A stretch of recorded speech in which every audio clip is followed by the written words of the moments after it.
For today's agenda, we have two briefings, and to all of our presenters, we're so appreciative for you being here today, and we're truly looking forward to our robust discussion and the opportunity to collaborate.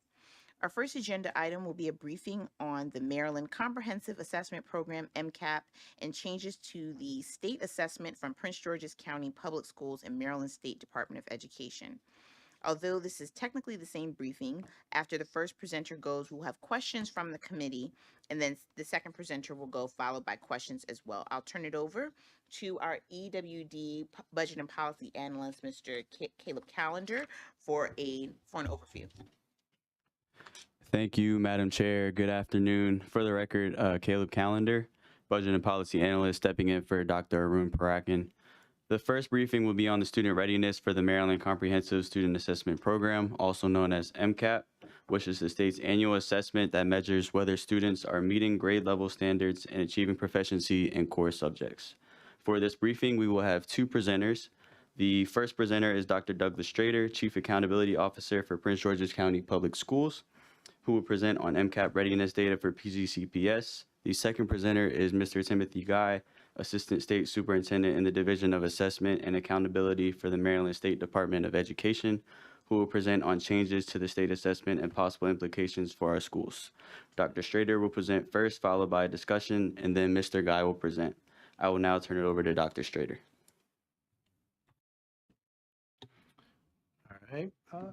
Good afternoon, everyone. We can get the presentation up. Is it possible for you to just advance to slide 15? Not me clicking through all of these. All right, so again, good afternoon. We were asked to provide considerable information for this meeting. So a lot of this is let me know what it is that you're interested in, and we can take a deeper dive into the data. So we're going to begin by taking a look at the MCAP data. Again, I'll touch upon our performance from last year. I'll also touch upon some of the predictive natures that we have by looking at our benchmark assessment programs with our expectations of potential performance for this upcoming school year. So there we go. So I'll just jump right into it. So looking at the MCAP assessment data, Mr. Guy and myself from the state will share some of the background about the MCAP assessment itself, but to just summarize, all of our students in the state of Maryland take both an ELA, math, science, and social studies assessment at some point during their academic careers. When you're looking at English language arts, we're looking at grades 3 through 8, required to take it, as well as English 10. And for mathematics, again, students are required to take the assessments in grades 3 through 8, Algebra 1, and also the Geometry and Algebra 2 assessments are available. There's basically 4 performance levels you'll see in our data. So just to tee this up right now, 4 performance levels of 3 and 4 identify proficiency for our assessment. And again, this assessment is used for the federal, every student succeeds acts for compliance purposes, in addition to supporting our instructional programs. So when we get into the actual MCAP data itself, again, it summarizes the students that are taking this assessment. You can also see some of the trends here, but I'm going to talk specifically to some more of the trends, getting into some of the greater detail. First of all, focusing on our district, Prince George's County Public Schools, and how it relates when we're looking to overall state data. I want to take a little bit of time to identify the difference in student populations, because when you're comparing trend information from the state to our district, it's important to understand our district population and its uniqueness compared to the state. So looking at the slide right here, you can see the blue bars represent Maryland, the yellow bars represent Prince George's County Public Schools, and actually how Prince George's County Public Schools contributes to the state as a whole. So for instance, when you're looking at the percent breakdowns, in particular, like as an example that stands out, if you look at the white population of the state, that's the second largest population of the racial demographics of the state, whereas for Prince George's County Public Schools, it makes up less than 3% of our overall population. So it's just interesting to see the difference. When you're looking at our performance data, our Hispanic population stands out as being significant, not necessarily as a ethnic group, but more so when we get into that identification of the impact of multilingual education on our overall performance data. But again, it's just important to understand when you're comparing Prince George's County against what you'll hear institutions like the AIB and so forth talk about the trends of us versus their colleagues across the state. This is who you're comparing them to. So in particular, when you start looking at student groups, a couple points to note here. When you're looking at our students with disabilities, look at where they fit in the overall population of our students. And when you look at our multilingual population, again, our numbers are very different from the state. And it's also important to understand when we're talking specifically about 2025 data, it's important to understand the trends of our student population. So like as an example, in the first column, economically disadvantaged students. Between 24 and 2025, we had 14.5% greater count of students in the economic disadvantage category. If you look at our students with disabilities, we had roughly a 4% increase in that population, and our multilingual learners in 2025 increased by 7.1% from the year prior. So our populations of more challenged students are increasing from year to year. So you would think you need to keep that in context when we're talking about our overall proficiencies. So let's take a quick peek at our proficiencies. When looking at this chart here, you can see from year to year, with the exception of grade 4 and ELA, we experienced increases. So again, our percent proficiency increased from grades 3, 5, 6, 7, 8, and 10. Again, that's despite having greater challenge of populations of more challenged students. And when you look at mathematics, similar.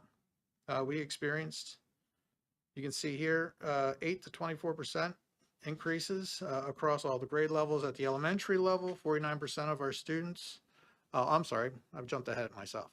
In ELA, one of the things that we looked at, I'll get to mathematics in just a second, but this is an important piece to identify. When we look at what is the variable that most greatly impacts our student achievement on our state assessment program, as well as our benchmark assessment programs, that is our students actually completing the constructed response items. We have a significant population of our students that are not completing, actually receiving zeros for those items, which are weighted very heavily on both of those assessments. So that has been a point of emphasis for us moving forward with these students to make sure that they are able to respond or at least make an attempt for these items. So that has been a huge focus. So again, when you go into actually looking at student achievement, this played a critical role. So it has been a point of emphasis. When we look at the two populations I mentioned earlier, multilingual and students with disabilities, when we say multilingual students, one of the questions is, how are they performing when they exit services? After our multilingual students exit services, those are the gray bars at the top chart there. You can see they outperform everyone. They outperform English-speaking students. They outperform the ML-speaking students. So our teachers that are providing these levels of services to these students, you can see the outcomes. Those students are doing very well. And a similar trend you'll see in mathematics as compared to ELA. So now, switching to math instruction, as I said and shared earlier, we experienced increases in 2025 across all grade levels. And when you get into, again, the why in mathematics, what is the greatest variable impacting our students' math performance? It's those constructed response items. So we've had a great focus on looking at the why are students not attempting these items? Are they too hard? Or they just look like they're too much? And so on. So there's been a focus on that within our instructional programs, and we're seeing the benefits of those in our benchmark data, which I'll share with you in just a second. So again, looking at our targeted populations, our students, multilingual students, as well as students with disabilities and mathematics, you can see our exited students are performing very well compared to the English-speaking students, as well as those students that are identified as receiving ML services. And in mathematics, this is mathematics. Looking at the second chart of students with disabilities, the top chart is looking at our ML. So again, very similar. So when we get into our benchmark data, when we've looked over our performance and benchmarks, this has been our sixth year in producing our benchmark data. And looking at the comparability to our state assessment program, there is very close alignment in student achievement for both of these. So we would put our benchmarks, especially when you combine first quarter and second quarter benchmarks, we'd put them in the category of being somewhat predictive of the state assessment program. And there's a strong correlation there. And what we've seen from last year for year-to-year comparisons, as well as from benchmark to benchmark comparisons, we are seeing some gains. So when we're looking at the category of predictability and what do we expect is going to happen on the state assessment this year, if it follows suit from years past, we're hoping that we're going to see some gains across pretty much every grade level. There was one hiccup in grade 4 and this past year. We're not seeing that as so much of an issue in our benchmark program this year. So again, we see no reason for alarm across any of our grade levels as we move into this upcoming administration. So all the benchmark data is included here. We could spend time going through this, but one of the questions that was raised to me asking if I could spend some time talking about this, and again, it had to do with truly how do we believe our students are performing compared to their peers to the state. And there's a couple resources that I wish to bring to your attention. One of which is, if you go out to the PGCPS website, Dr. Joseph this past year has made it one of our charges to produce more return on investment type data and comparative data. And the one thing I did wish to share is we have spent significant time looking at our gain, our growth analysis, and so on. And I didn't bring this report. It's very easy to access on our state website. On the pgcps.org website, if you just go search on data dashboards, you'll see data dashboards available for all 3 levels. But this report in particular, it's titled Looking at Prince George's County Public Schools Growth Models for this upcoming year. What we did is we compared our students of Prince George's County Public Schools to their like students across the state.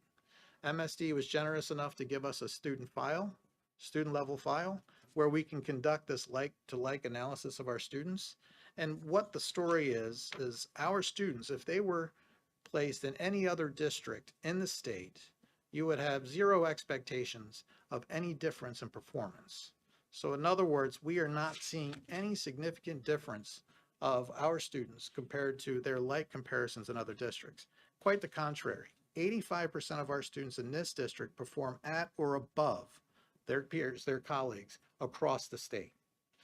And that is when you match, when I say we're matching demographics. So as an example, AIB's produced a recent report sharing that our ML students are not performing at the same ability as their colleagues across the state. But when you look at ML and you look at our students compared to our neighbor Montgomery County students, multilingual students aren't always the same in the same demographics.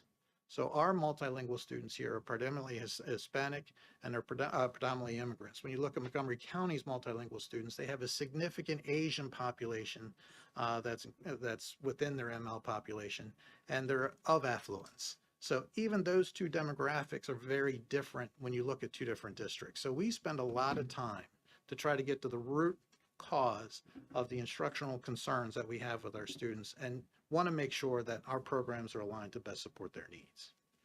So there was also a question when looking at the state assessment itself. We've provided some sample questions to make them available to the committee so you can take a look at the rigor that's expected of the students. Again, this is a state available resource. The link is included there, and you can go in and see some of the items, see the level of rigor that's expected of our students on the grade 3 assessment. We've included primarily grade 3, and I believe the question was grade 3 and grade 6, yes, in both ELA and mathematics. So with that, I will conclude my portion. I'll hand it over to Mr. Timothy Guy at MSDE that can share changes the MCAP assessment, or I can take questions now with the information that was just shared. Yes, And actually, I'd like to just take a moment of personal privilege before we go into our next briefing. We have been joined today by a very special person. We have with us Senator Liz Miranda from the Massachusetts State Legislature. She's here visiting in the area, and she's a major, huge advocate for education. And she stopped by to come to our meeting today. And just a little bit about Senator Miranda. She has been named as the best politician by Boston Magazine, and Progressive Legislator of the Year by Progressive Massachusetts. She is the first woman of Cape Verdean descent in the Massachusetts legislature, representing the Roxbury region and Dorchester regions of Boston. And she has been a huge advocate passing legislation for Black women, specifically on maternal health outcomes and youth outcomes. And she's worked tirelessly to advance issues of environmental justice there. And she's been another strong advocate for police reform. And she is someone who I admire and look up to, and she's been a mentor of mine. And so I'm so glad to have you here joining us down in Maryland, all the way from Massachusetts. So as an education advocate, I would like to have you just come on up if you don't mind. You don't want to, you don't have to. I'd love to. But if you like to come up and just say hello to us, you're welcome to person. We're very open and welcoming here in the EWD committee. So let's give her a round of applause. Thank you for coming. She's just stopping by, but couldn't help but to just ask her to come on by and just say hello. Well, hello, thank you all for inviting me. Press the little button there. You guys are so more advanced than our legislature. Is this the button? Yes, and today we're just talking about our Maryland State assessment program right now, and we're just talking about Prince George's County and our results from the most recent assessment. We'll be asking some questions, but I just appreciate you being here, and if you'd like to say anything to the group. Good. we'd Well, love to have you. first, good afternoon, everyone. Thank you. I'm in town for my sorority and also Shayla's sorority, Delta Sigma Theta's Day on the Hill. So we have a lot of Capitol Hill visits. What Shayla did not mention is that we both went to Wellesley together. I went a few years before her, and we're in the same sorority. And I'm a Boston girl, born and raised, and have focused a lot on education because I went from the poorest district in the state, went to college in the wealthiest district in the Commonwealth of Massachusetts, and then eventually became a state representative. And now I've been 4 years in the state Senate. And we just honestly just got rid of our state assessment, which was called the MCAS, and we are now in implementation mode on thinking about what new assessments we could put in place, as we found that tool not effective. It had been in place for 20 years. And so I like to think that Boston and the surrounding communities are very similar to Prince George's County. Just happy to be here. And I just took a little sidebar to come out here and see you in action and to see all of you who work tirelessly to make your constituents' lives better. And so thank you all. Thank you. Thank you so much for being here. Appreciate it. All right. I Oh, just please wanna- go I ahead. just Yes, want you to, may. as a Massachusetts native, I just want to welcome you. And I'm sure you know my old friend, my old intern, Natalie Blaze. I understand she left to take another job, but yeah, it's great to have you here. Thank you. And Yes. we've just been joined by our chairwoman, Crystal Oriada, who has also been breaking barriers as a woman here in politics and has been a big advocate for maternal health, and will be here today talking about early childhood education. So I'm hoping you all can connect today as well. So I had a couple of questions here for you. Dr. Schroeder, also thank you so much for being here and presenting all of this information. One of my, I'm very encouraged to see the growth, and I understand that, as you have mentioned in several meetings that I've been a part of, that we are looking at our subgroups and I don't even like terming them as subgroups, but our differing groups and how they perform against their counterparts in other parts of the state. You know, I'm wondering, this actually is a question for Mr. Guy. Is it possible for us to reflect that data for the public to see? I think that we have been able to tout that analysis and to share with people that I think it was last year we talked about the fact that Black students in Prince George's County are outperforming Black students on a state level in our assessments. But it's something that I think when people look at the county and they look at the scores and they're comparing them to other counties, um, I think making it more personal and talking about some of the great gains that we're making with different groups, I think it would be really beneficial. So what I'll share, our ask has been, so there was a time, last several years, a couple administrations of MSDE where they started the practice of rank ordering. And there's a heat map in particular, of which you'll see like the state, and they would sidebar it and they would rank the districts. We've been trying to push back on that, saying the rank order should be reserved when you have like for like comparisons in districts. But when you have districts that vary in their populations and needs, that's just not a good practice. So we've simply been pushing the ask of, can you make the data available so districts can best tell their stories? MSDE has a history, going back to Dr. Grasmick, where that was the case. MSDE would not comment to district by district comparisons of their data. Instead, they took the position of, we'll make all the data available. But if you have questions such as that, those questions should be at the district level. So that's been our ask of MSDE to this point. And then I would, if there's anything else to add. Am I on? You're good. Yes. Thanks. Yes, we definitely have heard that feedback, and recent presentations, we are trying to get away from rank order and instead just conveying the data in the performance data pieces. And then with MD Report Card, there's tools on that site like Similar Schools, which are helpful, where it looks at actual demographic comparisons to like schools, and you can look at the performance of that school versus a very similar school in another school system to see if there are differences in the way that the school is performing. And we'll talk about this a little bit later, but we are in the middle of not only getting the new assessment system up and running, but we are also looking at the revisions and implementation of a new accountability system. And one of the things that we have in our current accountability system, but it's kind of lost with the number of measures we have, is that the growth measures are actually a good equalizer for looking at like peers and seeing how like peers are growing from wherever they're at, and then actually moving forward to see how they do in the next school year. And the new accountability system, we are looking to incentivize that further. We don't have the final accountability system done, but what will be in that final accountability system based on committee recommendations and task force recommendations is that we will have a higher emphasis on growth, and we will also have a measure across the board for students performing at the lowest 33%. So we're looking at lowest performing students and then watching that growth for each school location to see if we can incentivize further the work of each school and looking at their population. Okay, and then just in that vein, thank you for that response. Is there any possible shift towards a different assessment model as we're looking to other states and sort of what they're doing? For example, I know in Massachusetts and other places, they're looking at a portfolio-based model, as opposed to using, these assessments, these online assessments, where, quite frankly, some students, they might be just missing that writing piece, which accounts for so much of their component. And maybe that's because of their typing skills or not being able to navigate the technology.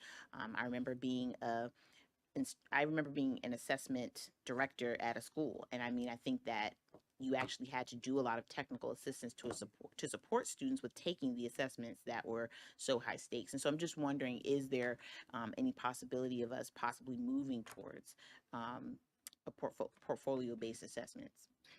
So the contract that we just undertook, like going through an RFP for, it's basically a replacement of the current system, but it's not portfolio based. So it would be a kind of a continuation of online testing with the latest and greatest psychometric components there and accommodations for students. But it is meant to be a 3 through 8 and high school assessment program that is similar in the way that it's delivered to the current system. Well, that's just something that I'd like to ask for the state to look at what's happening across the nation in terms of whether or not these tests are really true measures of what students know. And I just know from my time working across the country, training educators in culturally responsive teaching and learning, often, students are struggling with test literacy, not even understanding the questions that are being asked of them. But if they're given other methods to demonstrate their competency, they certainly can. So, colleagues, did anyone else have any questions here, or we can move into the second part of the presentation and answer? Okay, we'll move on to the second part now. Thank you, Mr. Guy.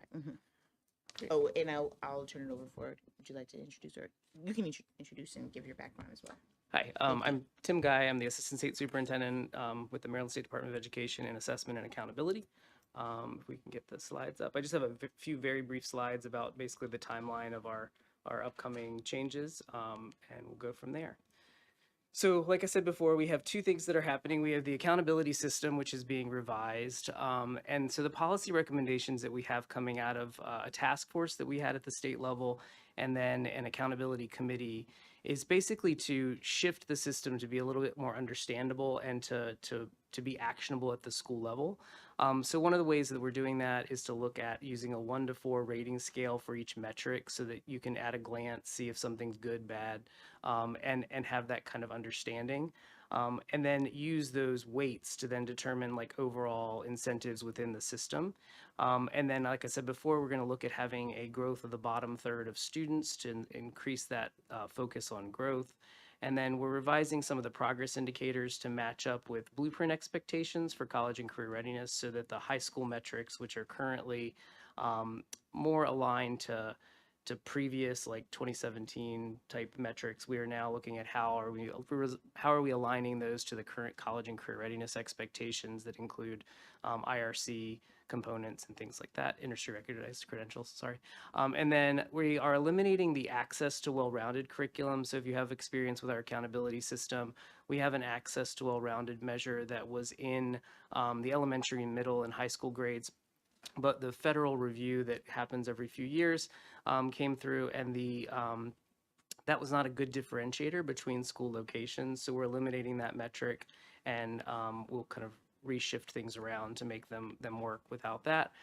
We have legislation right now that is being looked at that's in front of the House for revising the current statute that's in the state law to revise that so that to allow for these changes. And so we're, pending that, then we'll start the actual work of finalizing the accountability system with stakeholder input. The assessment system update, NCS Pearson received the contract to start for the 26-27 school year. So that contract, we have started our processes with them about a month ago, and we're in the process of basically transferring like information about the assessment constructs and what we're looking for in the assessment program to start that development for the 26-27 school year. This current school year will finish out in the existing program, and then we'll be rolling out that new program in 26-27. Not every single assessment will be brand new in the 26-27. We are looking at grades 3 through 8 as the first line of that in English, language arts, and mathematics, and then the redesign of the other assessments to follow, which will be in my timeline here in a second.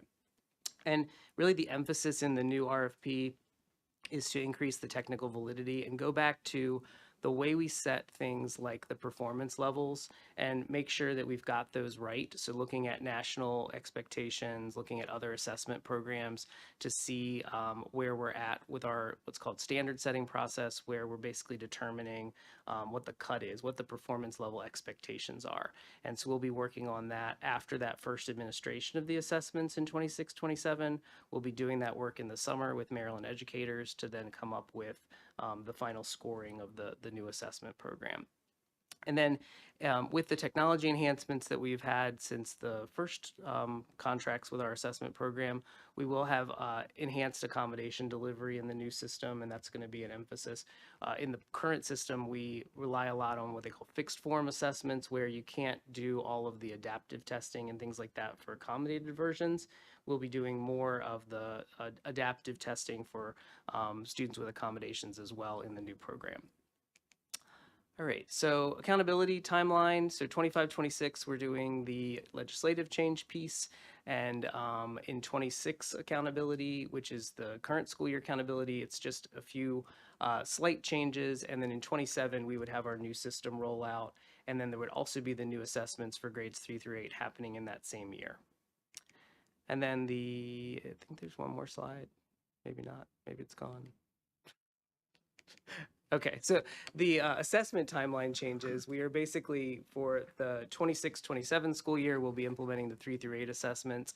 And then in 27-28, we'll be rolling in the high school assessments as well for that changes. And what we're looking for delivery-wise is that the assessment program, we're looking for those technology enhancements. So part of our RFP was to do what's called multi-stage testing. So each stage of the assessment would then route the student to a harder, easier version of the assessment.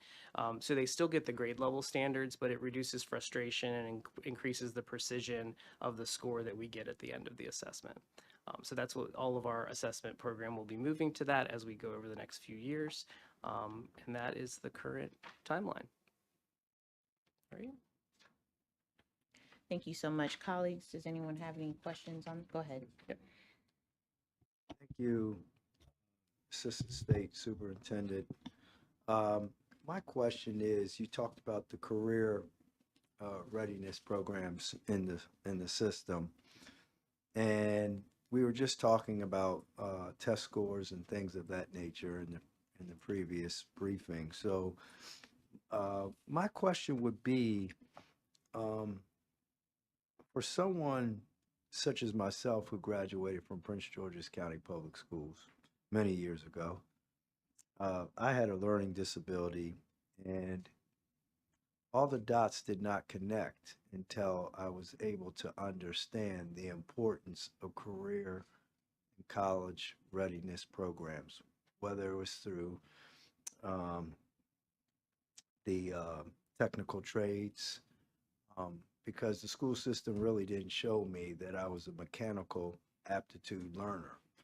So, in doing so, once I was able to learn that, everything just opened up afterwards because I had something to relate to. So, my point is, not everyone makes great test scores. Mm-hmm. And I really believe these programs should be extended into the elementary and middle school kind of areas. But I just didn't, I know that probably is a broad question that I'm throwing at you, but I just feel like that we really got to extend that programming to reach all of our students, whether their background, the way they learn, or their ethnicity. And we know in the system that not everyone has the same access as other communities. So, how do you address that? So from my lens, from the state level, what I would say is that the measurement aspect of things, ensuring that what we are expecting as the final college and career readiness measures reflects the pathways that students might be accessing, and that it's not just assessment dependent. And so the new college and career readiness standards have that incorporated.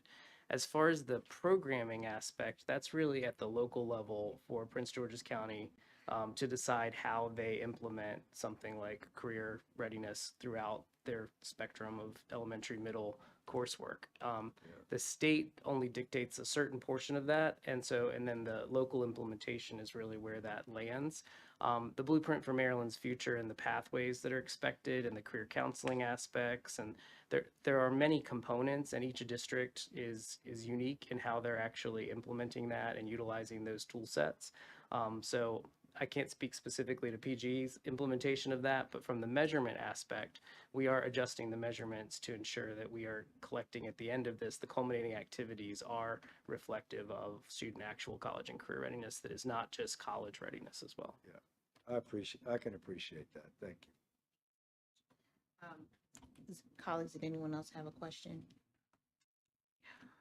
I had a quick question, or two questions, just about the accessibility of our students to the adaptive assessments before the final assessment. So will there be benchmarks that schools will be able to deploy throughout the year that utilize the software? And then also, just thinking about our multilingual learners, just kind of what is our strategy for reducing the number of long-term English learners who are not meeting benchmarks despite being in our district for years? And I think that's that might be a broader question for our school system to answer, but I don't know if you might be able to shed some light on that as well. I'll definitely turn to Doug for the second Mhm. question for Dr. Strader. But for the first one for the similar to our current assessment program, there are practice tests available for students. We don't want to take too much time out of the instructional day for students to practice for standardized assessments. But the as far as I understand it, the program that Prince George's County uses for their benchmarking system has a similar set of accommodations and a similar set of utilities for the students. As we I'm get sorry, into, just point of yeah. information. Is it adaptive though? Well, the adaptiveness doesn't really, the student doesn't have to worry about that. What's happening behind the scenes is the adaptive part. There's no real influence on the actual student experience, whether the assessment was fixed form or adaptive. It's just the overall, like, what they're experiencing question set wise would be what they're experiencing. And just for some background, this is kind of what I focus on just professionally. And so I do think that that is something that we should consider, that if the children are going to take an adaptive assessment and their scores will be given to them sort of in a range at the end of the year, then they should have some interaction with that prior to the end of the year assessment. So there's slight differences in, so the adaptive assessments that I think traditionally you might be thinking of are adaptive assessments that go beyond the grade level standards. They go into grade levels below or grade levels above the current standard. With the state assessment design, we stay within the grade level standards, so all students still have to have those specific grade level standards assessed, and that they are still provided a final score. There isn't a range of score. There's, just like any assessment, there is error, of course, but there is a final score that's given, and it is specific to that grade level. They're not getting content like that's outside of the grade level or any other things that you may experience in other adaptive assessments. This is specifically, the adaptation is so that you can provide a little bit more precision in like the lower parts of the scale or the upper parts of the scale, because you're providing more questions based on their performance at those specific areas. Yeah, generally, I don't want to get too technical. This is something that I have a lot of experience in, and I could go very deep into it, but just that's my question. And we can follow up in writing on the thinking about long-term ELLs. We can follow up with that after talking with others in other departments. Colleagues, were there any other questions for this segment? Okay. If not, we're going to just take a 10-minute recess, and then we'll come right back and we'll hear from our next set of presenters. Thank you so much. Yeah, I wanted to be careful because that's my company focuses on like psychometric testing and adaptive testing, but I think I do understand what you're saying. I just want to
Okay, we're coming back to this session of EWD, coming back from recess.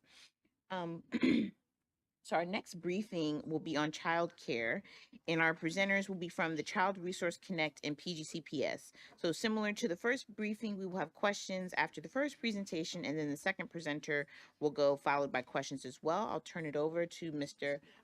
Calendar. I don't want to say that properly. Calendar, who will give us an overview and introduction. Thank you, Madam Chair. So the second briefing will be an overview of kindergarten readiness in our county and funding availability for childcare from the county and state.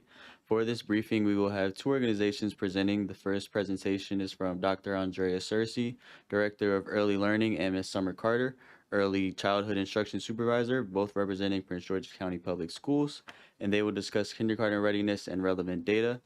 The second presentation will be from Ms. Jennifer Iverson, Executive Director, and Ms. Natalie Coward, Chief of Staff, both representing Child Resource Connect. Dr. Searcy and Ms. Carter will present first, followed by a discussion, and then Ms. Iverson and Ms. Coward will follow. I will now turn it over to Dr. Searcy. Thank you much for this opportunity to come before you to talk about kindergarten readiness within Prince George's County. We are going to start. Am I driving? All right. So for our outcomes this afternoon, we're going to start by having a conversation about our Blueprint Pillar 1, which is a focus on early childhood opportunities within our county, and looking at that blueprint focus through the mixed delivery system. We will then turn our attention to the readiness gaps that we're seeing in children as they come into our pre-kindergarten program within Prince George's County Public Schools, followed by our kindergarten readiness assessment data for our current kindergartners, which was taken in the fall, and then we'll also share some available resources for families.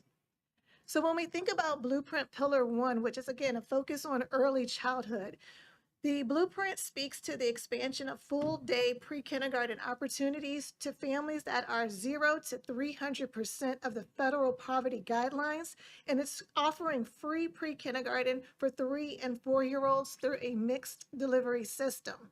I know we've come from at one point speaking about universal pre-K in our county, and now the blueprint has as a focus on mixed delivery. So what that means is that we're offering free pre-kindergarten seats to families within 2 settings, within our communities as well as with the public school system. So on this slide, I outlined the opportunities that are available to families for 3 and 4-year-olds.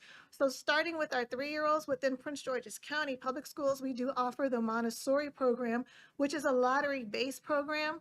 For 3-year-olds, we offer preschool special education services, and then we offer a private provider partnership, and that's where we speak to that mixed delivery system that the blueprint is asking us to have. For our 4-year-olds, there is a Montessori program, again, that's lottery-based, preschool special education, pre-kindergarten, and then our private provider partnerships. When we talk about the mixed delivery system, it's very important to note that as a part of the blueprint, when it was first implemented, we were required to have 10% of our seats for pre-kindergarten students within our private providers out in the community. And each year that number increased by 10% and will continue to increase by 10% until we have 50% of our seats with our private providers. Done, that's by the 2028-29 school year. I will say that as we think about the partnership with our private providers, we have seen growth throughout the past 3 years. What you see on this slide are our current private providers. We've gone from offering 139 seats in FY24 for those private providers to this year where we're at 408 seats of free pre-kindergarten for eligible 3 and 4-year-old families. I provided a list of the private providers that are available throughout the county. I do want to note that Easter Seals is a Montgomery County applicant, but they do offer seats within Prince George's County. So we offer 408 opportunities, but what we are finding is that all of the seats are not being filled. So we really want to encourage families to look and seek opportunities within the private providers, especially if they have 3-year-olds, because our offerings for 3-year-olds within the county school system is limited to just the preschool special education and our Montessori program. The next slide takes a look at how our children are entering into pre-kindergarten. What's important to note within Prince George's County Public Schools, our pre-kindergarten program is servicing our most vulnerable populations. So we're talking about our lower income families and our students with special needs. So what we see when our students are entering into pre-kindergarten, they're coming into our program already with a gap. So they're not coming in as a 4-year-old student. They're coming in, as you can see, across the skills and social and emotional standards that we're assessing. The only area that we're seeing that we're having students come in with them being like a chronological age on target is in their social emotional understanding. But across all the others, you do see that there are some gaps. So phonological awareness, when we use our assessment at the beginning of the year, you can see the average student is coming in at a 2 years, 5 months, and these students are typically 4 years or above. When looking at our pre-kindergarten program, the one thing that we have to note is that across Prince George's County Public Schools, our pre-kindergarten students have the highest chronic absenteeism. So when we're talking about kindergarten readiness, it first starts when we look at our pre-kindergarten program where we're servicing just under half of our kindergarten population the year prior. But we're also noticing that, again, they have a higher absentee rate. 37.9 is the chronic absenteeism rates for our students in pre-K, and that's the second highest across the district.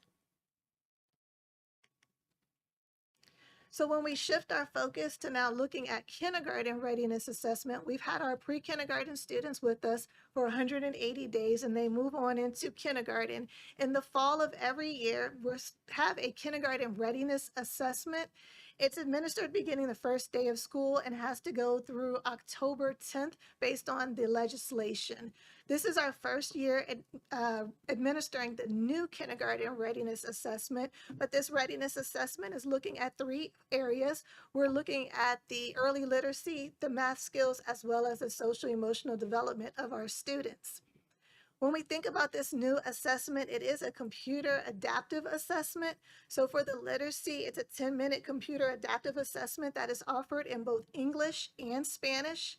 The math portion is a 20-minute computer adaptive assessment offered again in English and Spanish.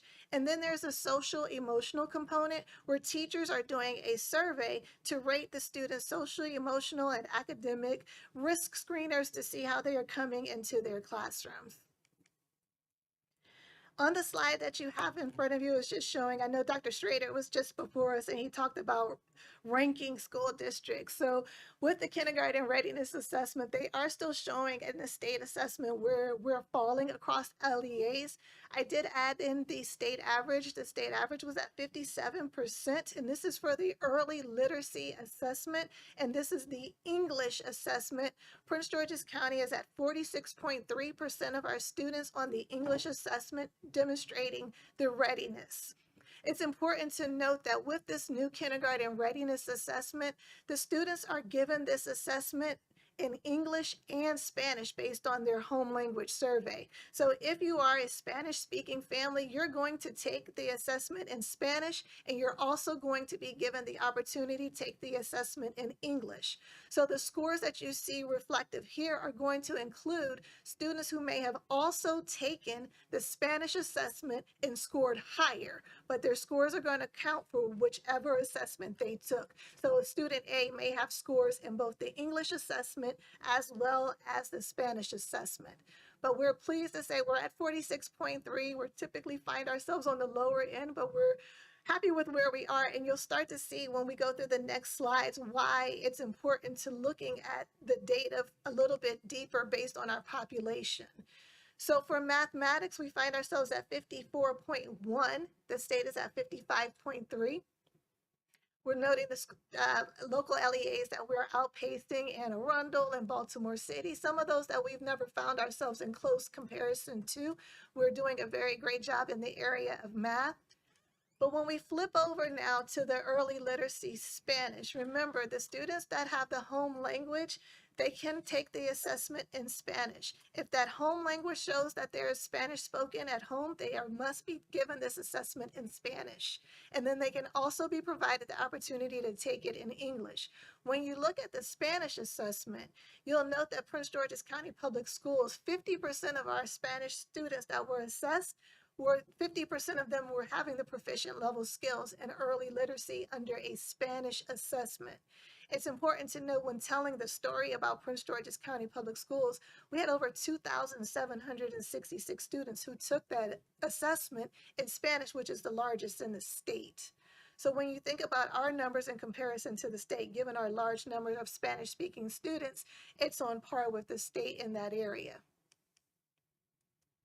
We then also wanted to show the social emotional development. We want to see our students scoring in a low risk. And we do note that we have about 5%, which is on par with the state average of students that are scoring at a high risk. And those are what we would consider our tier 3 or more intensive behaviors. Our last portion is just showing some resources that we would love to be able to share with families, the opportunities that are available at the library system. Prince George's County Public Schools is offering 2 upcoming professional developments around rhyming and also looking at print awareness. We also partner with our Judy Centers within Prince George's County. We have 6 Judy Center Early Learning Hubs, which services families birth to 5. We also provided a link to Dream Family Math that provides families with resources and family engagement activities that they can do at home. And then Jennifer Iverson, when she gets into her presentation, she'll talk a little bit more about our work in collaboration around childcare providers to be able to support the Blueprint mixed delivery services. Any questions? Thank you so much. Before I turn it over to my colleagues, I have a couple of questions. And so first, I'm really happy to see the amount of pre-K seats that have expanded over time. I know that this has been an initiative of the school system, and to see the list of partners just grow and grow and grow, that's so fantastic. As someone who has 2 toddlers right now, this is near and dear to me. So I just have two points. One thing I'd like for you all to consider is when you're thinking about the chronic absenteeism for pre-K, I'm going to tell you right now, it's because of childcare. I think that needs to be part of the discussion. These kids aren't just home for no reason. I mean, when you have a half day of the Montessori program, I believe is half day for the 3-year-olds. The absenteeism, because people are going to work. And I think that has a big part in it. So I think that that's something to certainly explore as we talk about that, because I think when we say chronic absenteeism, with this situation, it's a little bit different because of people, have to work. And then the other part, I'm interested in hearing more about, what I have seen through the pandemic is just, I'm looking at each of my children as a test case, the growth of online pre-K because of the pandemic. I would dare to say, if we can go back to that list of the readiness standards, I would dare to say, I think that our kindergartners are coming into the system with actually more than what's required. I mean, if you take time and listen to Miss Monica, listen to Miss Rachel, is there any effort at the state level to reassess, what is kindergarten readiness based on, this was a big educational shift in the last 5 years. And I just remember getting my daughter's kindergarten readiness, like for first grade. And I was just like, she's been doing this since 2. And I'm not just to focus on her. I just think there's so many families, because we are now using new tools that really didn't exist before the pandemic. I just think that that's something that we should analyze, because perhaps we do need to raise the bar or change what we're looking at. And then just lastly, this is an actual question. Those 2 were comments, but supporting parents and teaching their children in teaching their children how to read. What we have found, we did a pilot while I was on the board and working with a school to basically train parents on how to teach their children how to read. We did a 30-day sort of pilot, and we provided childcare, and we worked with them on all of the components that they would see on the DIBELS test, and they saw some significant growth. And so I really want to know, what can we do with our library system, with the school system, with park and planning, to empower parents as those first teachers to actually teach your child to read before they enter the school system? And then I'll turn it over to my colleagues after you all answer the question. Those are all great questions. So when we think about the new kindergarten readiness assessment, the previous one was based on what was known as common language standards. It started off with standards between Maryland and Ohio, and then they developed common language standards that were going to be used across all the states. This new assessment is a norm referenced assessment, so it's used all over. And so it's scoring our children across standards, but they're able to point where they're coming in at that point in time, not looking at them at just kindergarten, but all the way up first, second, depending on where the student is scoring. So it gives our teachers an opportunity to be able to also differentiate instruction and see where students are, whether in the previous assessment, it was just, did you have to demonstrate the readiness on these pre-K 4-year-old standards? This new assessment allows you to see where this child is actually scoring. So what does the 50% mean, or the 57% mean from the state average? I'm sorry to interrupt you. No, it's okay. So that means they have established skills, that they're coming into us with the established skills. 50% of our students have established skills in the area of literacy for the Spanish speaking assessment. Now, in the prior assessment, we didn't even have the opportunity to assess in Spanish. So we're fortunate now that we do have an assessment, and shows based on our numbers that we have a large number of students that are taking that assessment, whereas in the past, they were just taking it in English, which would explain why our scores were lower. Dr. White is with us, and I know she's been advocating with the staff, with the state, and I was sorry to see Mr. Guy leave, because we were advocating to be able to pull out the Spanish speakers from out of our English assessment if they scored higher in the Spanish assessment, because then you would see that number significantly raise. They're counted twice. They're counted twice. So if I'm coming in, I'm Andrea Cersei, and I'm Spanish speaker, I'm going to get the assessment in Spanish, and I get a score. And then I'm going to take it in English, and I get a score. The score is not going to drop. Now, I didn't mention this earlier, and I think about that with the math. We're going to see that they take the highest score. They did it for math, but they did not do it for literacy. It's my understanding that when you're comparing Spanish skills and English skills and math, you can compare apples to apples, but you cannot do that with the literacy portion. So for literacy, if you take it 2 times, you have a score in each one. Math, the higher one sticks. That's interesting. We can come back to the working with parents on teaching them country. I'm going to go. Yes, sorry about that. Yeah, that's fine. That's fine. Thank you for your presentation. And as many know, this is an issue that's really important to me, and trying to figure out how we can expand the resources for our parents. There's something I've always kind of a little confused about, and hopefully you can help me understand with the seats and how it works with our the private providers. So let's say they're in a daycare system with a private provider versus pre-K system in the school, right? The hours are drastically different. So I'm trying to understand how that works then, either for the parent or the provider, when it comes to how they're accounting for them being paid. So is it that they have the kid for until let out and that's how they're paid, or the parent then pays the difference, or how does that work? So with the pre-K expansion grant and those private providers, the state is providing the funding for those private providers for the school day. So if your school day is 9 to 3, I can come in and go for free to one of the private providers from 9 to 3.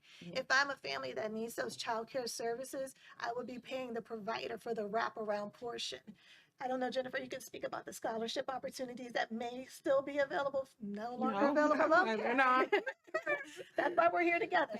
But just those opportunities, and families would have to be responsible for the wraparound services, so that before school days start and then after days ends portion, if families need that. We do have some families that just choose to go to a private provider because they've been there, they have the relationship, and so they stay with the private providers, and they don't even exercise the wraparound services. The family just picks them up as a normal school day, 9 to 3, or whatever the school hours would be.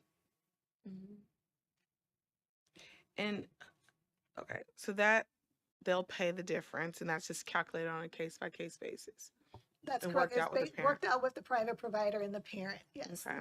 And then, so the seats expanding from the 139 to 408, And what's the current capacity? So the seats expanded and they're all filled, or the seat capacity expanded, but there's still a differentiation? So I did ask the state for that information. Unfortunately, they did not provide it to me ahead of this meeting, but I am aware, and Jennifer could speak to this as well, that some of our providers did not fill all of their seats. I know of at least 3 providers that did have to return some funding back to the state because they could not get the eligible families to fill those seats. So that information doesn't come directly to us. We can inquire of MSDE, but we did note that at least 3 of the providers were not able to fill all of their seats. And so we're not then sure, like we have the idea, we know how many seats there are, but how many actual kids are participating is what we're not sure about. Not at this moment. I can definitely inquire once again to hopefully get that information from MSD, but at this point, they have not provided that. And the eligibility, is it all income eligible? That is correct. So 0 to 300% of the federal poverty guidelines are the families that qualify for the free pre-kindergarten program, whether it be with private providers or with the school system. I do want to note with the public school, while we do first start our offerings to income eligible families, the seats that remain after about mid-September, we open those seats to over income families that are on our wait list. So if the seats are in the school, it could be open to families that might not meet the income.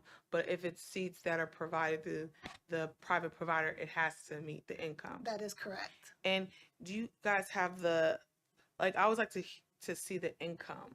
Do you guys like have it by income versus the poverty, percentage of poverty? I can absolutely share that with you. We do have, and we do put it on our website, the 0 to 300% is coming from the Department of Agriculture's free and reduced lunch to show the 0 to 300%, but we do have it available. So I'm just looking up for next school year for a family of 4, 99,000 yearly, and then 8,250 monthly is for a family of 4. And this is a significant increase. When I first started working back with the school system, at that point it was 185% of the federal poverty guidelines, and I believe Head Start was 150. So now to jump to 300% has opened up even more families that we're able to serve and receive funding for under the blueprint.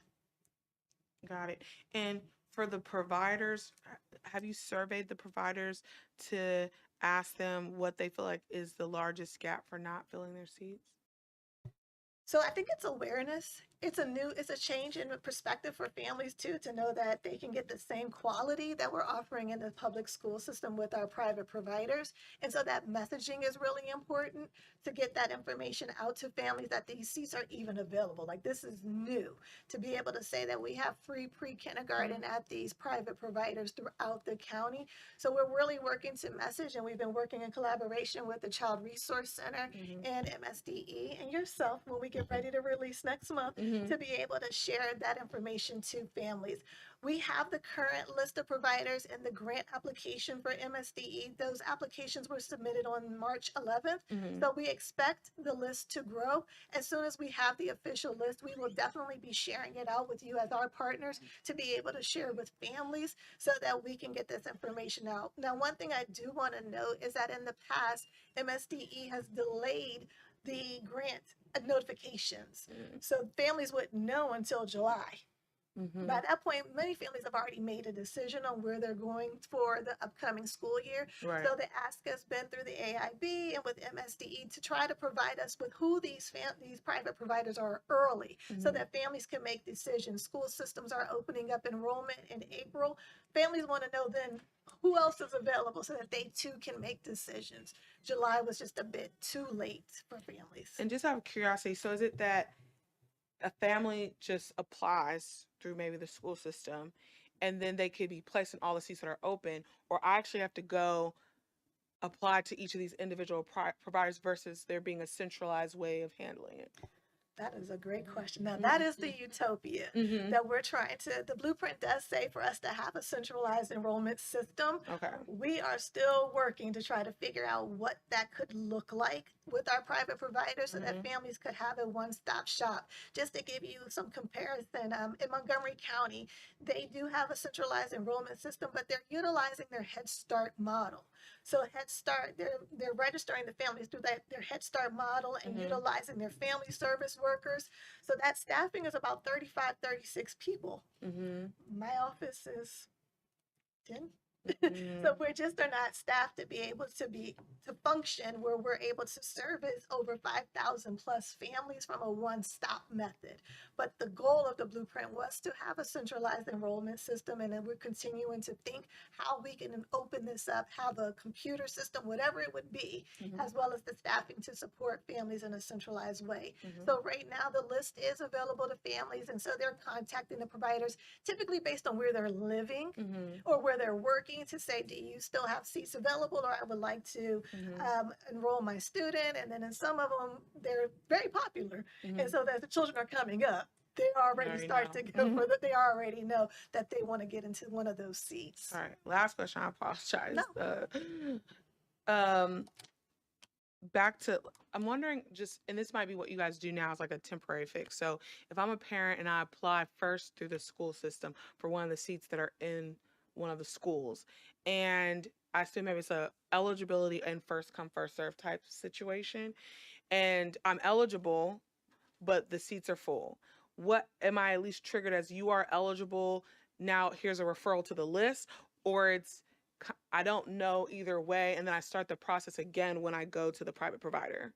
You are on a great question. So what we do with that is every school, every family starts with their boundary school. I go to my boundary school, I complete my application. Let's just say District Heights is in your area. District Heights has 40 seats. So families apply for those 40 seats. Once District Heights has filled their 40 seats, they overflow their income eligible families to the Early Childhood Center. And in your district, that would be Wheatley Early Childhood Center. So any income family, the eligible family, they're not turned away.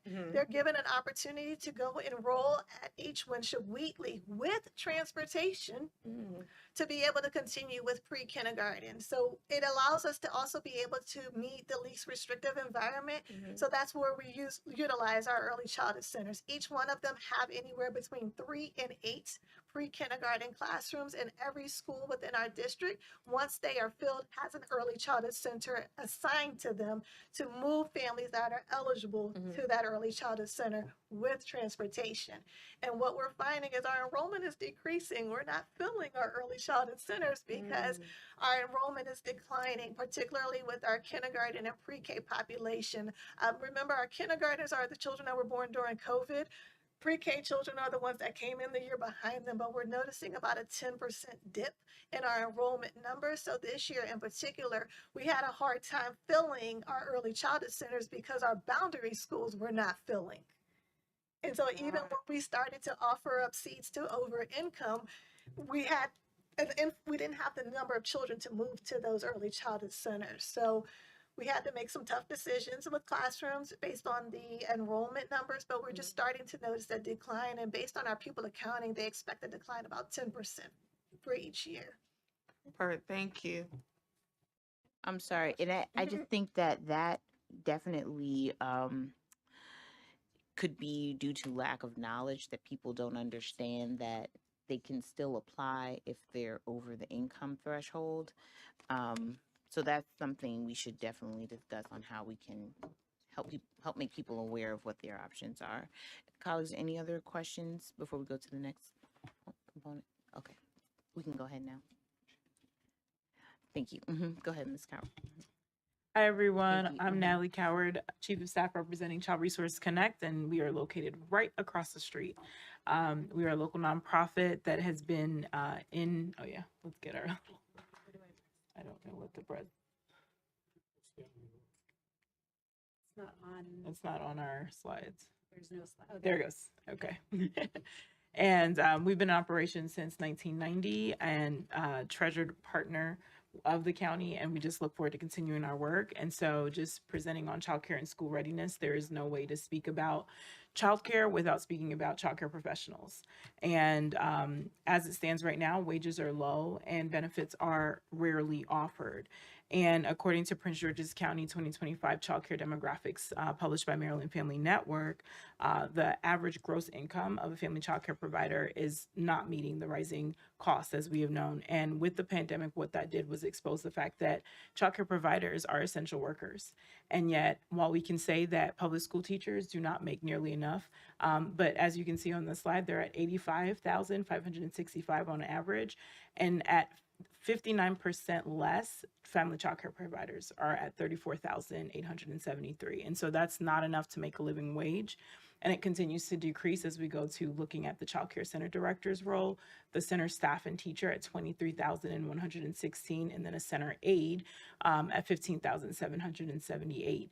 And those roles are essential to the child development classroom, right? They're providing key and critical supports. They're making sure that the ratios are safe, that children are safe. And so what we find is we're in competition slightly with the school system, because they can go over there and make more. They can we've been told that they can go to McDonald's, they can go to Starbucks and make more. And so this is a really real need that we've identified.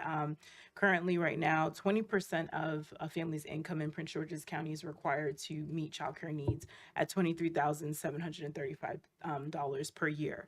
And so with 12.7% of our families in Prince George's County below the poverty line, that continues to be a continuous barrier, right? And so here, looking at this slide, we're looking at 39,438 families with children under 5 in Prince George's County. And of those numbers, 4,662 are below the poverty line. And then 7,311 children under 5 are below the poverty line. And as we know, anything that's going to set up as a barrier to children being safe, to children receiving the adequate supports that they need, is going to eventually impact all of the metrics that we just talked about with kindergarten readiness. Family childcare programs that we have in the county, there are 569 currently to date. And of those, there are 4,491 total childcare slots. There are 347 childcare centers with 21,545 total childcare slots. And I know it sounds like a lot, but there are 122 centers that are licensed to accept infants within our county, with a capacity for 927 infants, which if you were to look, and this is also available on Maryland Family Network's website, but you'll notice not every center within our county even offers supports for infants. And then at that 927 mark, there are 11,000 babies born in Prince George's County each year. So with only 927 infants capacity slots, like where are the others going, right? And so to your point, Ms. Shayla, it's a capacity issue, right? Yeah, and then it becomes a safety issue, and so then that continues. So I'll turn it over to you, Jennifer. Thank you again. I'm Jennifer Iverson, and I'm very happy to be with you today. And so those numbers, Natalie laid that down to talk about, like, just how big. Oh, sorry. Thank you. I forgot. Just how big our county is, and it is so exciting. Like, I was excited. Dr. Searcy and I just talked the other day, and when I heard that we were over 400 slots for blueprint implementation, I was so excited. But we're talking about, there are 21,000 children eligible for childcare in the county, and so that is one of the barriers is just how big this county is. So I want to talk a little bit about the barriers and the supports that we have and that we know work within the context of our county. And the first one that's huge is that the Maryland Scholarship is frozen, as we all know. And before the freeze, it's been frozen since last May, and about 35% of children were on the scholarship at the time that it was frozen. And then I don't know specifically what the numbers are in Prince George's County right now, but I do know that between the time it was frozen last year and December of last year, it decreased by about 13% in the whole state.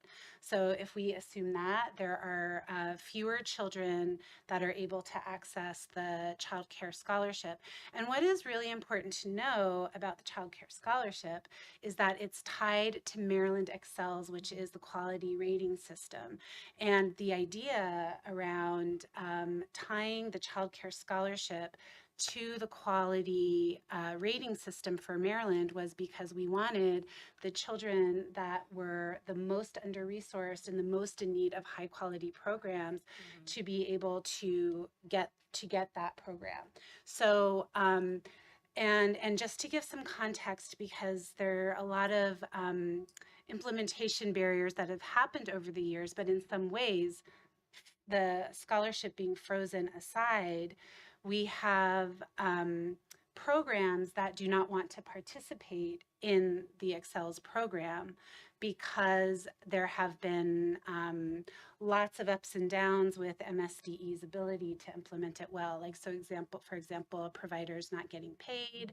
And so what the result has been is that some of our very best high quality providers say, well, I'm just not going to do it because I can get full pay for with families that can afford it, which then prevents them from being able to participate in blueprint implementation.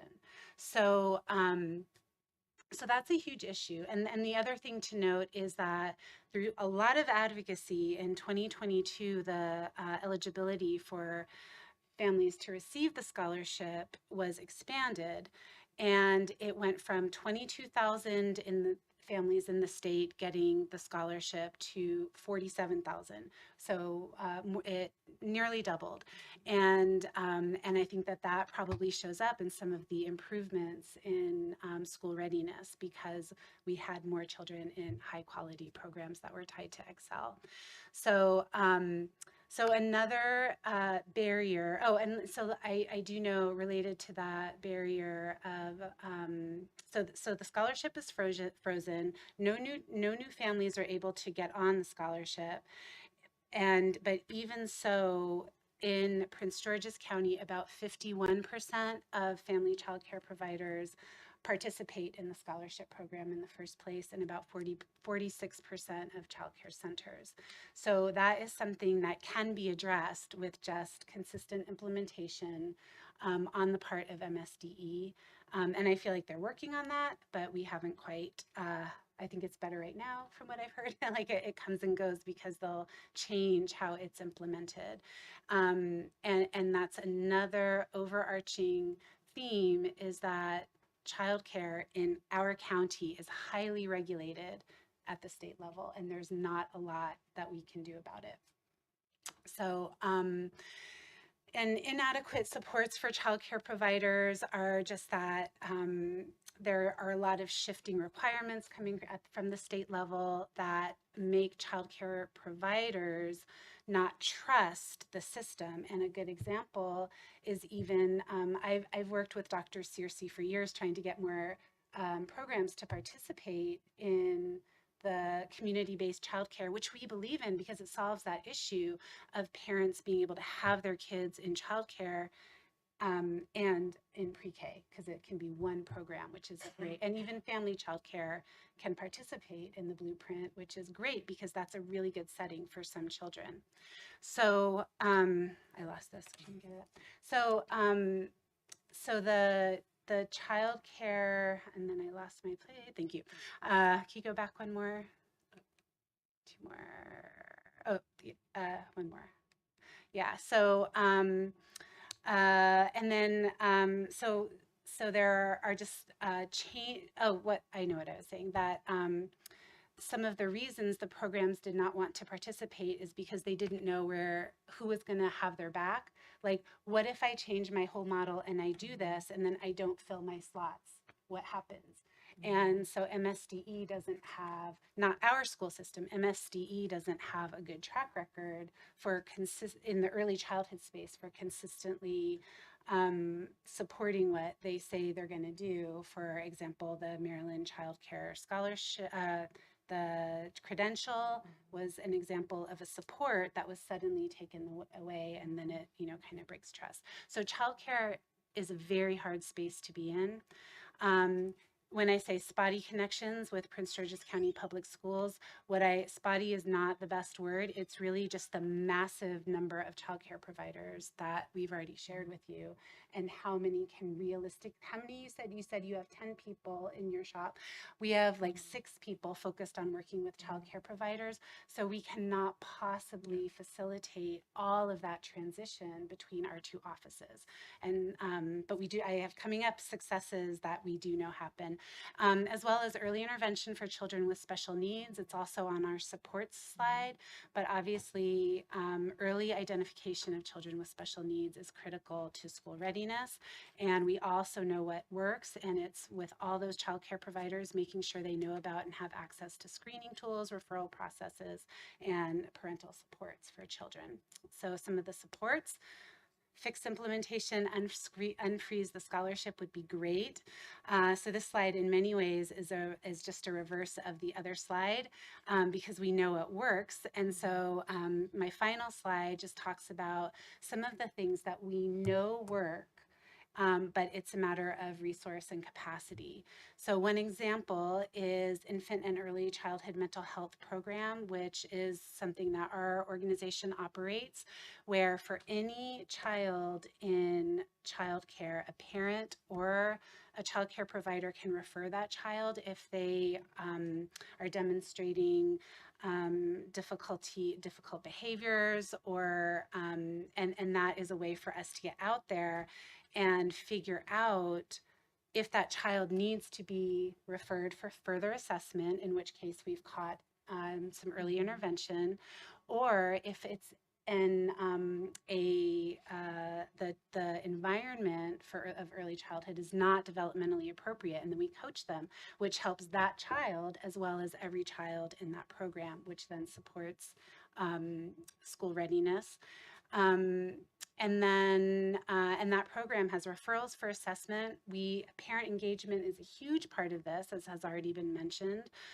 We hold regular office hours for parents to get support for their children at home, and we provide childcare provider coaching. In our partnership with Prince George's County Public Schools, we have, like within the Judy Center, the 6 Judy Centers are required to have high quality childcare programs. So my team works with that catchment areas and the Judy Centers to work toward accreditation, and we provide training to all of those catchment areas.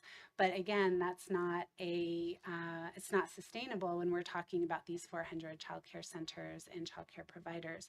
Another great example has been with the Prince George's, the Special Ed Office for Early Childhood, where we have partnered with the teams with infants and toddlers, because they know where those children are in childcare.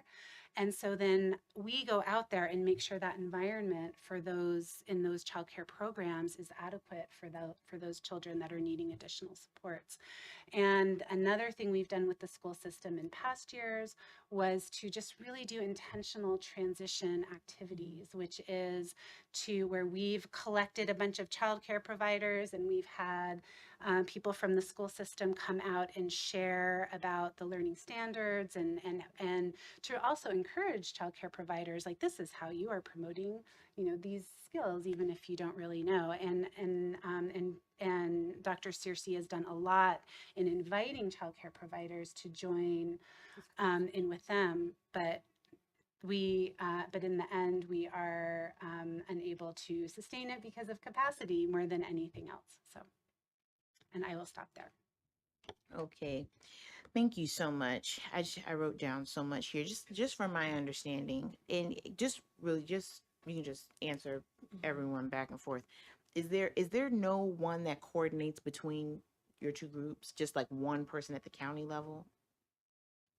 No. We've just become friends. You're so just yeah. friends. Okay, Yeah, we're okay, that's first thing. Also, we're true believers. That's True believers. Yeah. Second thing,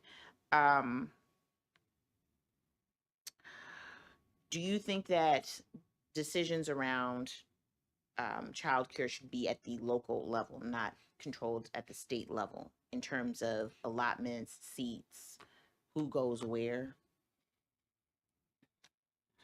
Well, I think that's not decided, like that's the blueprint. I mean, we don't The know. blueprint determines whether Yeah. or not the center receives. Yeah. Yeah. Yes. But in terms of childcare getting licensed, see, Licensing should come at the state level. yes. However, yes. Yeah. And I think that it probably needs to stay there, but there are there's room for local Need more local. coordination, and Chair Oriata has some, like, her workforce, like, or her childcare work group that's proposed is a really positive step because Mhm. it pulls together like the local barriers, because there are Mhm. some things that we can do here, but But then my next question is, are you all looking at what's happening in other states where, well, is there another funding source for the Maryland Child Care Scholarship? For example, like in New Hampshire, the business community pays basically that funding gap to allow for really everyone to put into that through their payroll tax, which then provides the coverage so that more people can access the seats. I think that was what we advocated for so many years for, and they Mhm. did it, but then the budget got bad and it all got taken away. So you all advocated for other funding sources for the scholarship. I would say that as people with our hands full here, we participate with our advocacy leaders at the state level to try to find out how to do that. And then we jump in and support and rally people to support finding the money. But that was not, and I think, And that's fine. I'm yeah. just trying to think of Yeah. what What? can we do, Yeah. right? You know, because I mean, yeah, your hands are. I mean, this is Yeah. we could talk about this I- literally all day. And I just would add, I think, like, when to your question on the local level, I think frequently what we find is that one hand is not talking to the other, and so there are multiple work groups, there are multiple, like, there's like cabinet for children and youth that Jennifer sits on, representing childcare. And I think what we've noticed is that things will start, initiatives will be great that will start, and we'll say, hey, but we started this already, or this already happened, and it doesn't come to fruition either through the change of anytime that there's a change at the political level, if you will. Like, so if there's a new chair, or there's new laws, new things, new budget requirements and focuses. And so I think what would be helpful if there is, I don't know if it's a tracker or just something to show like what's already been done in the space, and like what needs to continue to happen. Because what tends to happen from what I've observed is just that we keep trying to reinvent and like start over when it's not necessary. Yeah. Colleague, please.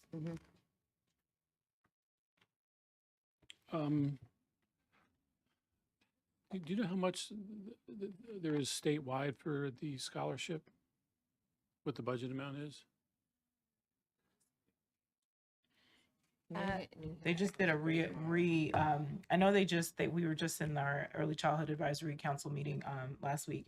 So I know that they just reallocated another 20 million to try to make that gap up, but we realize that that'll just be temporary. So I'd have to look at the total. I know that for Prince George's, for the scholarships, thank you, I can't do it. I know it's in here in our demographics. One page I'm not looking at. So the expenditure in Prince George's County was, that must be state. 65 million is the number I'm seeing here. So that must be state. 65 million. So Yeah. when you say the scholarships are frozen, Yeah. does that mean that doesn't mean there's zero funding? It means that they're only families who already are accessing it. No one else can be added. So there's a waiting list. So what happens to the 30,000. families that age out? That's why it's gone from 47,000 as it was last May down to 41,000, because the state is waiting for it to drop below 40,000, and then they're saying maybe once it gets below 40,000 we can open it up and add some more slots. And how much does a student get for the scholarship? So it's based on each county is different. An issue I could talk about, because a parent if a parent lives in Montgomery County but works in Works Prince here. George's Mhm. County, they get Gotcha. less childcare scholarship because of the market rate, which is okay. So anyway, so it basically covers whatever I want to say they should have access to 75% of all childcare programs. What they do is they peg the scholarship amounts to what would buy them 75% of the childcare programs in the county. So some of them will cost more than the scholarship provides, and then the parent can choose whether they still to pay the extra, or they can find a childcare provider that, so it's like standard, whatever the amount is for Prince George's County is the amount, and is different for after school, and it's So the- different for infant. So we could take the budget amount and divide it by the number of students who are in the frozen pool, and that would tell us how much per student. Well, no, because it's different. I know it's different everywhere, but just the But average. it's also different for infants and different for after school, because infants are more expensive. Okay, so best guess for a 4-year-old, what is like, I'll do like a 3-year-old if it's let's say 250 a week. 250 a week. Is that there? Mm-hmm. I saw it here. Oh, Yeah, so the average, Take your mortgage yeah, so it's actually a little bit more. and a little more than that. Yeah, I was about Yeah. to say, because for 2 to 4 year not olds, my mortgage. week, it's My mortgage. 261. family. And for that's for family childcare, and then for childcare centers for 2 to 4 year olds, it's 273 a week. So $1,000 a month, just ballpark it. And how much is childcare per month? That That was the weekly Per cost. week. Okay, so The that's annual- covering the 100% of the cost for them? Yeah, Yeah, for just for about. those that are in the highest Mhm. income level, there are just with everything there are grades of what they get, but Mhm. that would be for the lowest income. They basically get it covered. Yeah, I'm Yeah. just thinking about this because the chair has her scholarship program. Yes. I'm just thinking what Yeah. the funding level needs to be for that. Yeah. Yeah, no, definitely. Montgomery County has supplemented because of the childcare scholarship, and so it's similar to what she's trying to do. Okay, thank you. Well, I'm interested, colleagues, in us thinking about at the state level, looking at what other states are doing to engage other communities to fund these types of scholarships. And I really think the New Hampshire model is a really great model for us to look at, to consider, maybe perhaps, trying to lobby for. 'Cause they've engaged their business community because they realize people can't go to work if they don't have childcare. And so having on-site childcare that's subsidized through, a tax that everyone pays into, a very, very small one, but it helps everyone at the end of the day. So we'll tie this to data center UNOs? What'd you say? I didn't hear that. Speaker's not recognized. But all I'm saying is I think that we need to get innovative here. Perhaps we need like a child care position at the county level that can coordinate between all of these All groups, the different groups. so that we're not, recreating the wheel. But yes, I have a lot more questions, but I hope to connect with you all afterwards. Thank you so much. Thank Are you. there any other questions here? Well, I just want to thank you so much for a truly informative EWD meeting today. And do I have a motion to adjourn? So moved. All right. Thank you so much. We are adjourned.